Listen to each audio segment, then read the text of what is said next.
ಹೇ ಶಾರದೆ ದಯ ಪಾಲಿಸು, ಈ ಬಾಳನು ಬೆಳಕಾಗಿಸು.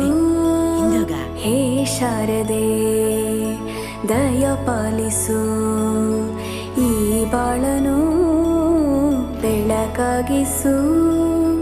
ನಾಳೆಗಳ ದಾರಿಯಲ್ಲಿ ನಂಬಿಕೆಯ ನೆಲೆಯಾಗಿರಿಸು.